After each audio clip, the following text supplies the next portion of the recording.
Hello बच्चों, चलिए प्रश्न को पढ़ते हैं और समझते हैं। विरोधोक्ति द्वारा उपपत्ति का प्रयोग करके यह सिद्ध कीजिए कि यदि किसी पूर्णांक a के लिए a का वर्ग सम है तो a भी सम होता है। यह हमें सिद्ध करना है। प्रश्न को हल करने से पहले हम प्रश्न के लिए मुख्य अवधारणा लिख लेते हैं, जिसकी सहायता से हम इस प्रश्न को हल करेंगे। तो अवधारणा मुख्य अवधारणा में हम इस बात को समझेंगे कि सम संख्या और विषम संख्या में क्या संबंध होता है। देखिए, हमें पता है कि यदि हमें कोई सम संख्या दी जाती है, सम संख्या,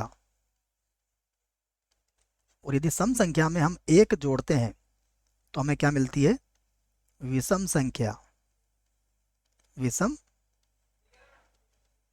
संख्या है ना, जोड़ के भी प्राप्त कर सकते हो, घटा के भी प्राप्त कर सकते हो। और यदि विषम संख्या में आपने एक जोड़ दिया तो आपको क्या प्राप्त हो जाएगी? सम संख्या। ठीक है।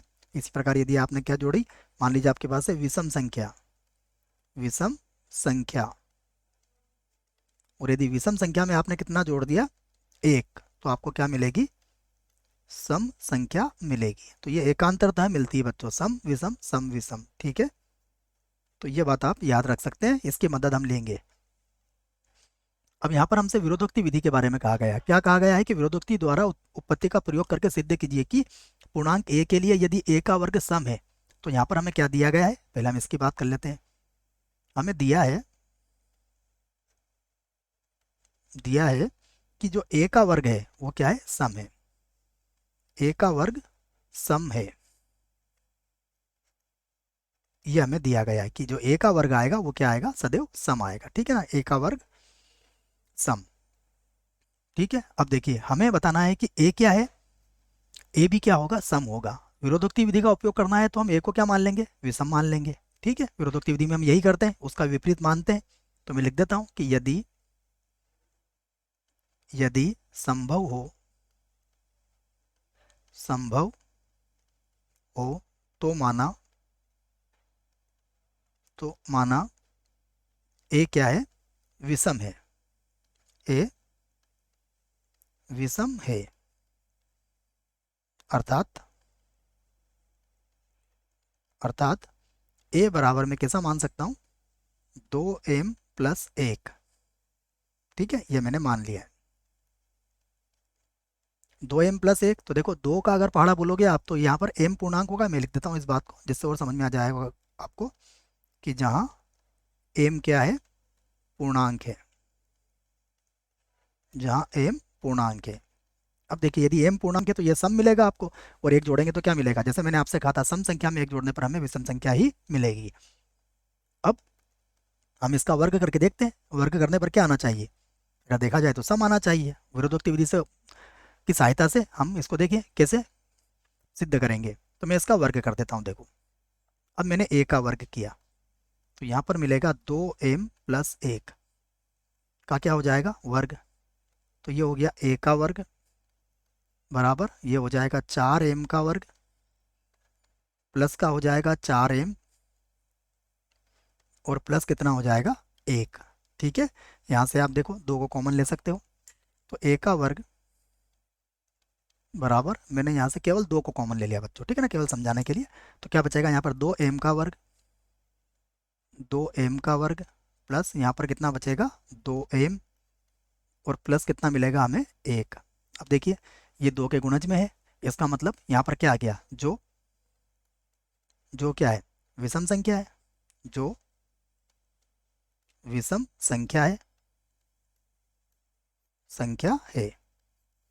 और ये विषम संख्या है, इसका मतलब क्या हुआ? हमें क्या कहा गया था कि ए स्क्वायर क्या होगी? सम संख्या होगी।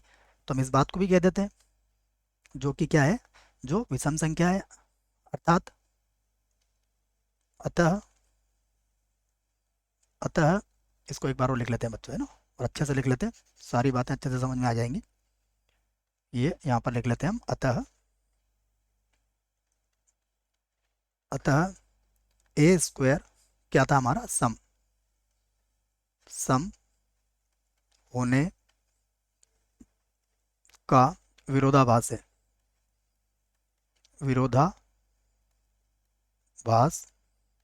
है। विरोधाभास क्यों है? क्योंकि हमने जब ए को क्या माना? विषम संख्या माना तो उसका वर्ग क्या आ गया, विषम आ गया, जबकि हमारे पास ए का वर्ग हर सदैव क्या आना चाहिए था, सम आना चाहिए था। जैसा कि प्रश्न में कहा गया है कि ए स्क्वायर तो सम ही होना चाहिए। तो इसका तात्पर्य क्या है, हमने जब ए को विषम संख्या माना तो हमारा सम नहीं आया।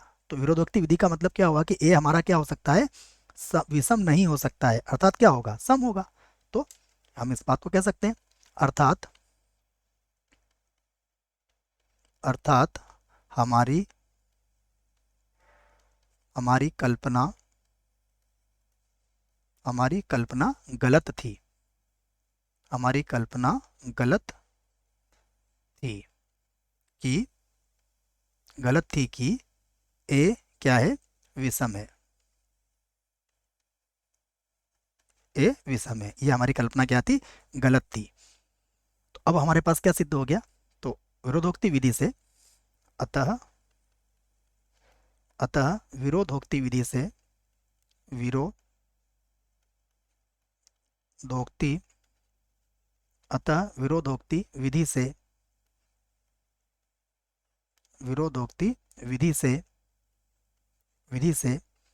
यदि यदि ए स्क्वायर सम है तो ए